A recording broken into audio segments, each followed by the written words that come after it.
A very good morning students. सुप्रभात सभी को. Today we are going to revise the first part of our new chapter of geography, that is resources and development.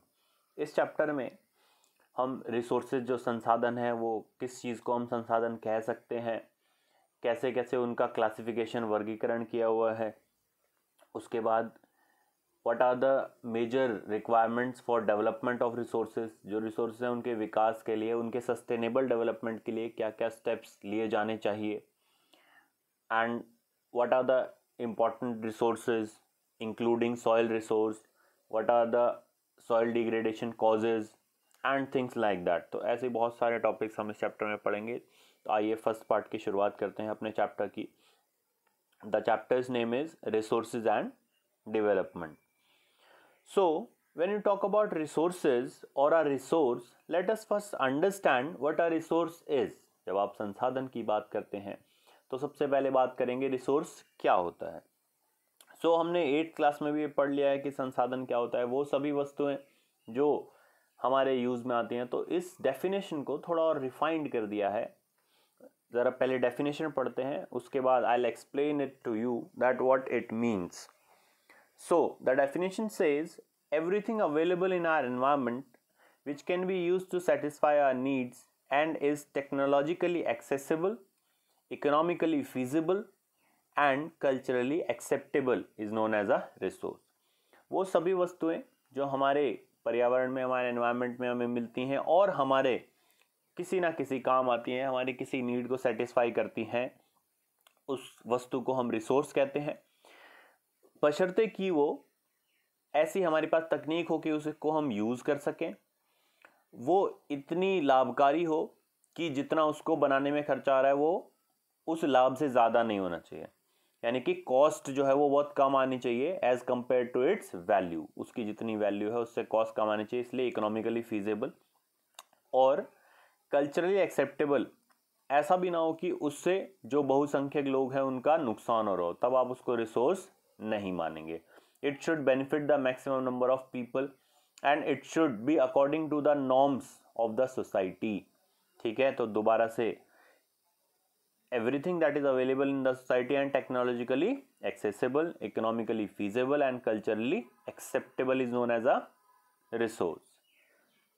इसके example आप बहुत सारे दे सकते हैं. We have many resources like coal, petroleum, water, soil, air, forest resources and etcetera and so on.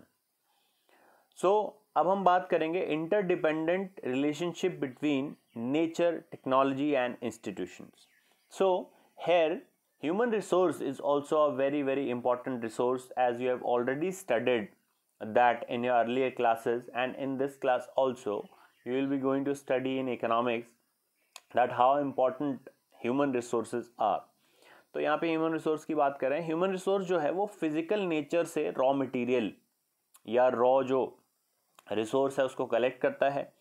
उसके बाद उसकी टेक्निक डेवलप करते हैं और टेक्नोलॉजी डेवलप करने के बाद इंस्टीट्यूशंस यानी कि फैक्ट्रीज, इंडस्ट्रीज बनाते हैं.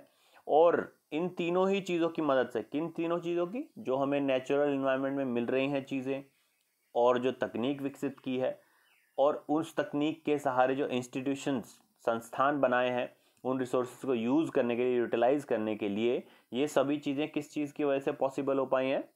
ह्यूमन बीइंग्स की वजह से. तो ये तीनों चीज़ें एक दूसरे से रिलेटेड हैं और ह्यूमन बीइंग्स इन तीनों ही चीज़ों का यूज़ करते हुए अपना आर्थिक विकास, इकोनॉमिक डेवलपमेंट करता है.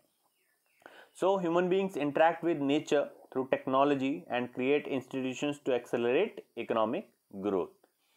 Human beings are the most important resource. Why? Because they transform material available in our environment into resource and use them. Human beings या human resource सबसे important resource है क्योंकि वो जो हमारे पर्यावरण में, हमारे आसपास जो वस्तुएं मिलती हैं उसको एक रिसोर्स में कन्वर्ट करता है. For example, if you talk about 400, 500 years ago, 300 years ago, petroleum or coal, or for that matter steam, rather be are not non-resource for us. क्योंकि जब तक हमें किसी भी वस्तु या किसी भी चीज़, किसी भी मटेरियल, किसी भी मिनरल का यूज़ नहीं पता होगा, जब तक हमने उसके लिए टेक्नोलॉजी डेवलप नहीं की होगी, तब तक वो हमारे लिए किसी काम की नहीं है. So human beings are the most important resource because they turn ordinary material into resources. So moving on, classification of resources. अब ये जो क्लासिफिकेशन ऑफ रिसोर्सेज है, ये on the basis of different aspects of a resource के बीच में वर्गीकरण किया है. तो हम बेसिस को भी समझने की कोशिश करेंगे, यानी किस आधार पर वर्गीकरण है और क्या वर्गीकरण है उसको भी एक एक करके डिफाइन करेंगे और समझने की कोशिश करेंगे. So let us first see what are the various divisions or what are the various classifications which are done. Let's see. On the basis of origin, ठीक है, उत्पत्ति के आधार पे, biotic and abiotic. Next, on the basis of exhaustibility, यानी कि कितनी जल्दी या कितनी देर में खत्म हो सकते हैं, रिन्यू हो सकते हैं, नहीं हो सकते, उस हिसाब से दो हिस्सों में बांटा है, रिन्यूएबल एंड नॉन रिन्यूएबल. उसके बाद अगला बेस है on the basis of ownership, मालिक कौन है उस रिसोर्सेज का. तो उसको चार भागों में बांटा, individual, community, national and international. और on the basis of status of development, इस समय क्या परिस्थिति है उस रिसोर्स के विकास की, उसकी टेक्नोलॉजी के विकास की, उस आधार पे भी चार भागों में बांटा है, potential resources, developed resources, stocks and reserves. ठीक है, बात समझ में आ गई. ओरिजिन के हिसाब से, यानी कि उत्पत्ति के हिसाब से, एग्जॉस्टिबिलिटी यानी कि यूज के हिसाब से, उसके बाद ओनरशिप, कौन मालिक है उसके हिसाब से, और कितना विकसित हमने किसी रिसोर्स को कर लिया उसके आधार पे. तो ये चार आधार हैं और उनके वर्गीकरण है. अब एक एक करके इनको जानने का प्रयास करते हैं. So first of all, on the basis of origin, resources are classified into biotic and abiotic. देखिए, आप इमेज में देख सकते हैं plants, animals, bacteria, fungi etcetera. और नॉन लिविंग में देख सकते हैं water, soil, air, light, minerals etcetera. यानी कि वो रिसोर्सेज जिनमें लाइफ मौजूद है उनको हम कहते हैं biotic resources. They are obtained from biosphere and have life such as human beings, flora, fauna, livestock etcetera. वहीं अगर एबायोटिक की बात करें, they are composed of non living things, for example rocks, metals, minerals, air, water etcetera. ठीक है, जो living है वो बायोटिक और जो नॉन लिविंग है वो abiotic.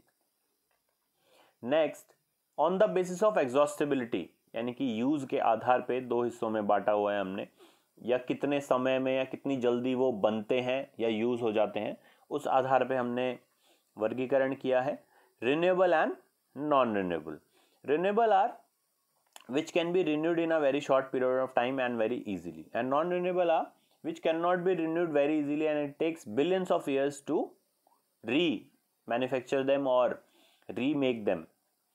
So on the basis of exhaustibility, the classification is renewable resources, those resources which can be renewed or reproduced by physical, chemical or biological processes. For example solar energy and wind energy.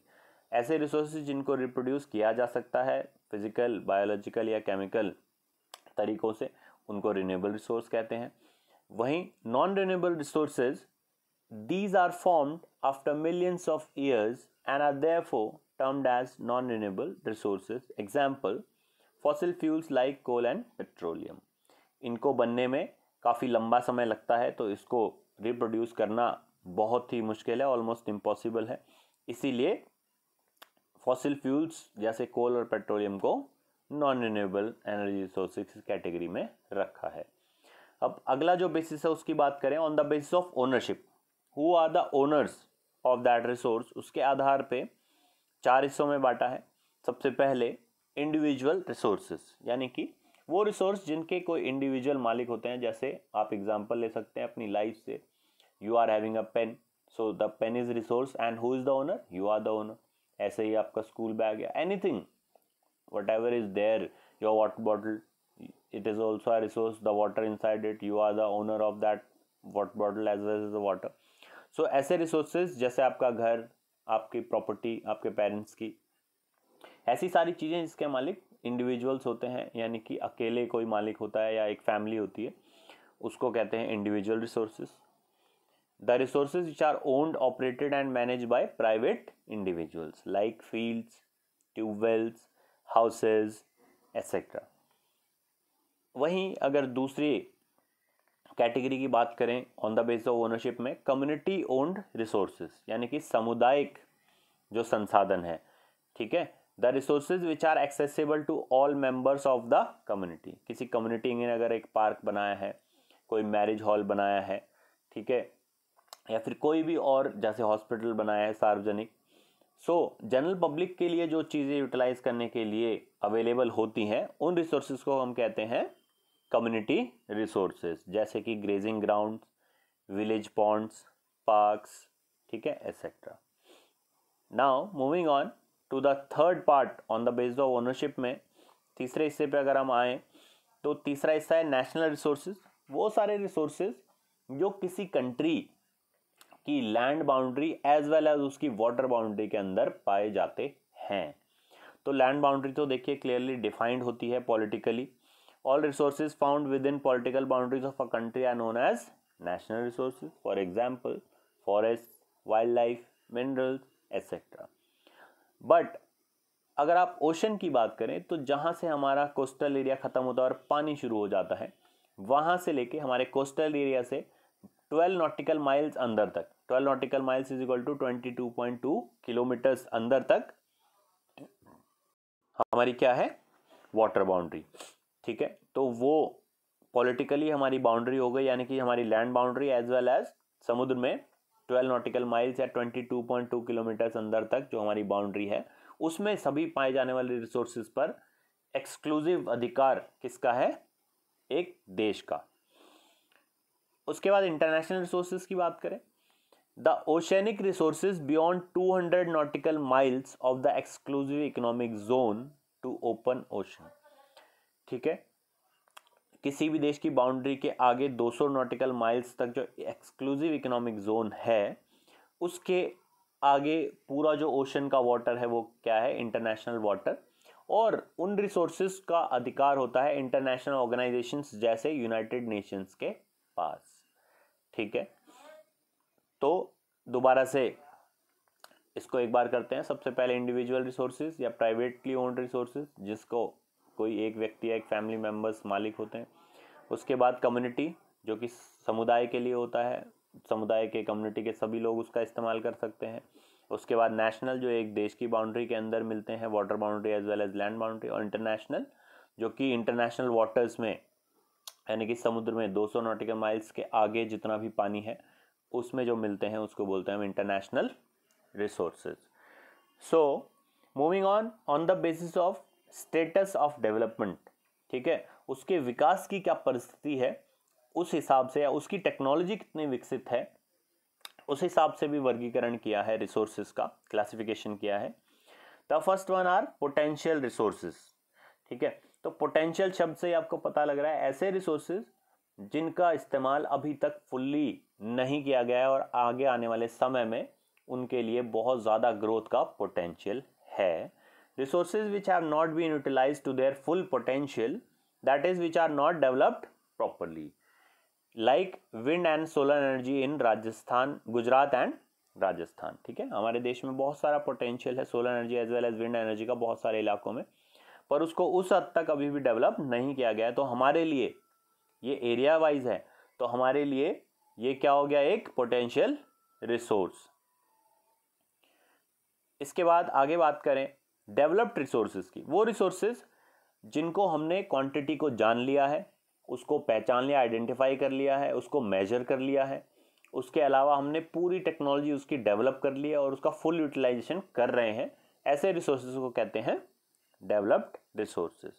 Resources whose quality and quantity is known, एक चीज, दूसरी चीज, and technology has been fully developed, those resources are known as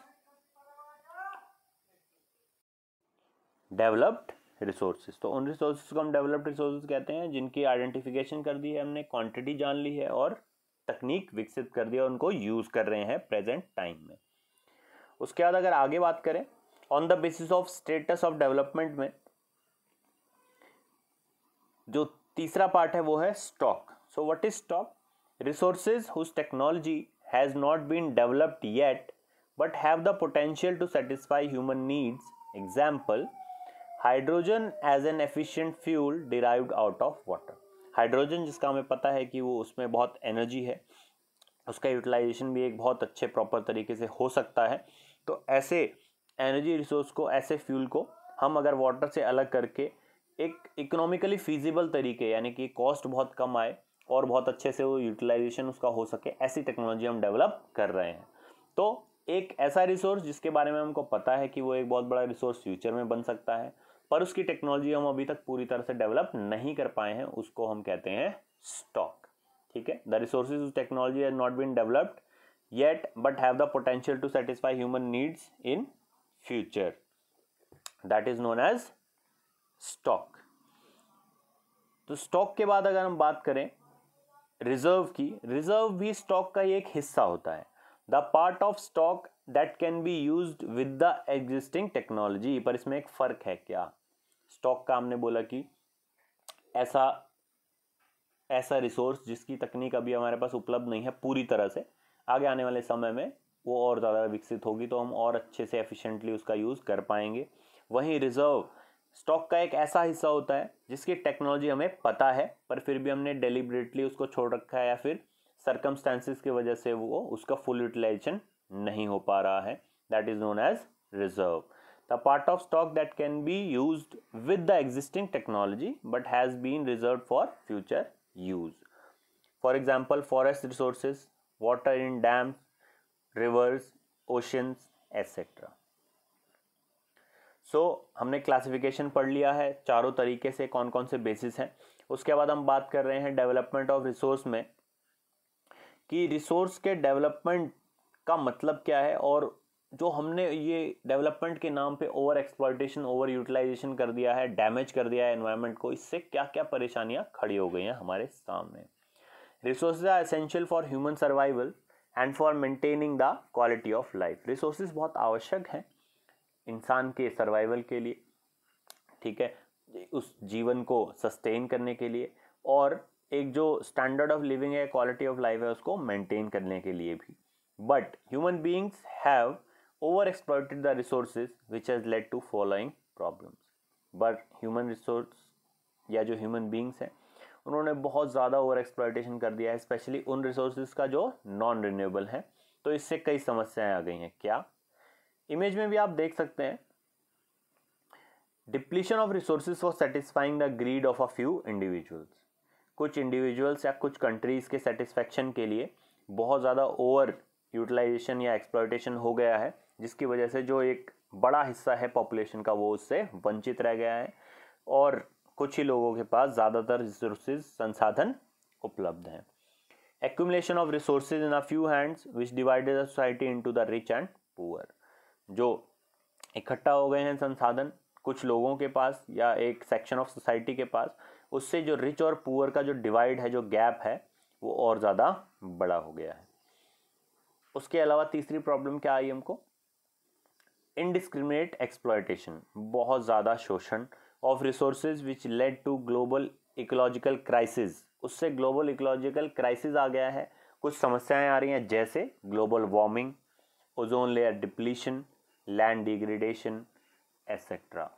ठीक है, pollution of water bodies and many others, environmental pollution in big cities like Beijing, like Delhi, like Tokyo and many others, there is a severe and acute problem of air pollution. Therefore, resource planning is essential for sustainable development. इसलिए बहुत ज़्यादा आवश्यकता है कि resource planning की तकनीक को अपनाया जाए ताकि सतत विकास, सस्टेनेबल डेवलपमेंट हो सके। तो आगे बात करेंगे सस्टेनेबल डेवलपमेंट आखिर क्या होता है। हम इसको पहले क्लासेस में भी पढ़ चुके हैं। Let us recapitulate it, that what it is. So sustainable development, economic development means development that takes place without damaging the environment and conserving resources for future generations. तो ऐसा विकास जिसमें आप पर्यावरण का ध्यान रखें, पर्यावरण डैमेज ना हो, और रिसोर्सेज को आगे आने वाली जनरेशन्स के लिए, स्पेशली जो नॉन रिन्यूएबल हैं उनको आगे आने वाली जनरेशन्स के लिए बचा कर रखें। तो उस ऐसे डेवलपमेंट को कहते हैं सस्टेनेबल डेवलपमेंट। दोबारा से रिकैप्चुलेट करते हैं, दो चीज़ें यहाँ पर इंपॉर्टेंट हैं। सस्टेनेबल डेवलपमेंट को पहले समझ लेते हैं। ऐसा है विकास जो टिके आगे आने वाले कई सालों तक। तो कैसे टिकेगा? जब आप एनवायरनमेंट को डैमेज नहीं करेंगे और दूसरे रिसोर्सेज को बचाएंगे, ऑल्टरनेट वेज ढूंढेंगे, नॉन रिन्यूएबल रिसोर्सेज को बचाएंगे, तो तब क्या होगा? Sustainable development. सो सस्टेनेबल डेवलपमेंट के लिए बहुत सारे समय समय पे समिट्स होती रहती हैं, अर्थ समिट्स, क्लाइमेटिक समिट्स। तो ऐसी एक समिट या ऐसी एक मीटिंग हुई रियो डी जनेरियो अर्थ समिट, जो कि ब्राज़ील में है, एक शहर है, 1992 में। उसमें उन्होंने क्या किया? देखिए, उस जो मीटिंग थी, जो कन्वेंशन थी, उसको UNCEDB बोला, United Nations conference on environment and development, the first international earth summit. ये पहली ऐसी इकलौती समिट थी जो इतने सारे देशों के हेड्स ने या प्राइम मिनिस्टर्स ने या रिप्रेजेंटेटिव्स ने उसको मीटिंग में भाग लिया। The summit was organised to address issues of environmental protection and socio-economic development at the global level। ये इसलिए किया गया कि जो एनवायरमेंटल और सोशल इकोनॉमिक प्रॉब्लम्स हैं पूरे वर्ल्ड जो फेस कर रहा है, उसके लिए एक प्लानिंग की जा सके, एक आगे वाले समय के लिए सस्टेनेबल डेवलपमेंट कैसे हो उसके आइडियाज़ निकाले जा सकें। तो इन आइडियाज़ के चलते उन्होंने एक एजेंडा 21 पॉइंट एक एजेंडा उन्होंने डिस्कस किया। The Rio convention adopted agenda 21 for achieving sustainable development. अभी एजेंडा 21 क्या है, इसको थोड़ा सा जान लेते हैं ब्रीफ में। एजेंडा 21 में ये एक एजेंडा था जो 1992 की फर्स्ट जो अर्थ समिट थी, उसमें UNCED, United Nations conference on environment and development में इसको अडॉप्ट किया गया। It is an agenda to combat, किन 3 प्रमुख चीज़ों से लड़ने के लिए, हालांकि बहुत सारे और भी चीज़ें थी, पर 3 प्रमुख क्या क्या थी? एनवायरमेंटल डैमेज, पॉवर्टी, गरीबी, और बीमारियां, डिजीजेस। ठीक है, इन सभी मुद्दों पर एजेंडा 21 और इस और भी मुद्दों पर एजेंडा 21 को अडॉप्ट किया गया और एक फ्रेमवर्क बनाया गया आगे के लिए, एक्शन के लिए। So I hope you understood today's topics well. Let us move on to assignments. Here we have question number 1. What is sustainable development? Question number 2. When and where was the first Earth Summit held? Question number 3. Classify resources on the basis of A. Ownership, B. Status of development, and C. Exhaustibility. Question number 4. What is a resource? And question number 5. Overexploitation of resources have led to which major problems? कौन कौन सी problems over exploitation से हमें देखने को मिली? I hope you understood all topics well. If the video was informative, please like it, share it with your friends, those who are not from your school, so that they can also be benefited from the information. Give your valuable suggestions for improvement, for further improvement in the coming informative videos through comments. So do not forget to comment and do subscribe to my channel for more updates and for more informative videos. Thank you and have a nice day.